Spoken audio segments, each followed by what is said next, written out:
మీకు లక్ష్మీదేవి కళ్ళలోకి వచ్చినా లక్కపడత కళ్ళలోకి వచ్చినా జరిగేది ఏమీ లేదండి. ఈ అజ్ఞానం వదిలిపెట్టండి. దుస్వప్నాలు సుస్వప్నాలు గంటల పంచాంగంలో ఉంటాయి, ఇవన్నీ చూడకూడదండి, బుర్రపాడైపోతుంది. ఈ కళలు బల్లిపాట్లు పిల్లి శకునాలు మన జీవితాన్ని నిర్ణయిస్తామండి. బుద్ధుండి మాట్లాడుతున్నావా? అసలు నీ జీవితాన్ని నువ్వు నిర్ణయించుకోలేవా? మంచి చెడ్డ నీకు తెలియదా? అంత జడ పదార్థానివా? నీకు వచ్చిన కళ, నీకు ఎదురైన మనిషి, పొద్దున్నే ఎవడో తుమ్మిన తుమ్ము, వాడు ఎవడో దగ్గిన దగ్గు నీ జీవితాన్ని నిర్ణయిస్తాయా? అసలు వెన్నెముకుందా మనకి? ఎక్కడ శాస్త్రాల్లో లేవండి. తర్వాత పుట్టుకొచ్చేయండి ఇవన్నీ వ్యాపారాల కోసం. ఇప్పుడు వాటితో కోట్ల వ్యాపారం జరుగుతుంది. కోట్లే చేతిలో గీతలను బట్టి చెప్పేస్తాడు ప్రతివాడు జాతకం. మీరు చూసుకోండి అమ్మా, కోతి దొరికితే కోతిని చూడండి, కోతికి చేతిలో గీతలు ఉంటాయి, దానికి చెప్పమానండి. ప్రతి జంతువుకి చేతిలో గీతలు ఉంటాయండి, దీన్ని బట్టి జాతకాలు చెప్పేస్తారండి. ఎందుకు వస్తాయో తెలిసేవి ఇప్పుడు మీకు రుజువు చేయించండి. ఇలా ముడవండి ఒకసారి.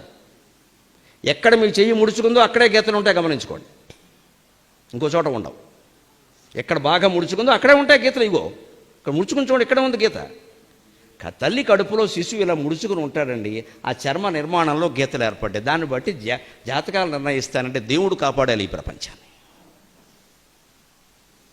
కానీ ఎంత మాయ జరుగుతుందో మీకు అందరికీ తెలుసు.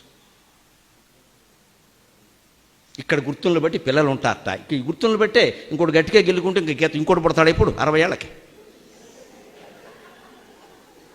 మొత్తం చెప్పేస్తారండి. ఇలాగా గుప్పిట్లో జాతకం. బుర్ర లేదా? చెప్పేవాడు చెబుతాడమ్మా, వాడికి డబ్బులు కావాలి, మనం పిచ్చి వెధవలం కావాలి, మనకి బుర్ర లేదా? ఇవన్నీ నమ్మడమోనో ఇప్పుడు పైకి 60 పూర్వకాలం వాళ్ళు నమ్మితే లేదండి. నేను బాధతో ఎందుకు చెబుతున్నానంటే 25 ఏళ్ల పిల్లలు వీటిని నమ్ముతారండి. దేశం ఏమైపోవాలి? నీ మీద నీ విజ్ఞానం మీద, నీ ప్రజ్ఞానం మీద, నీ శాస్త్రీయ జ్ఞానం మీద ఈ దేశం అంతా ఆధారపడి ఉందయ్యా. ఓ యువతి, ఓ యువక, మీరు నమ్మడం ఏంటి? బుద్ధి ఉందా లేదా? వాళ్ళకే వస్తున్నాయండి ఈ పిచ్చి నమ్మకాలన్నీ.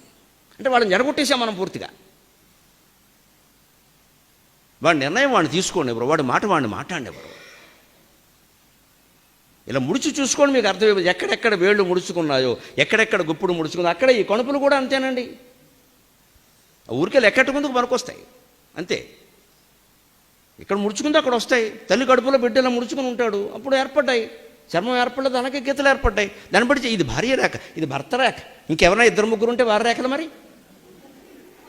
ఎలా చెప్పేస్తారు? అంటే బయటపడని రేఖలు కొన్ని ఉన్నట్టే బయటపడని వ్యవహారాలు కొన్ని ఉంటాయి.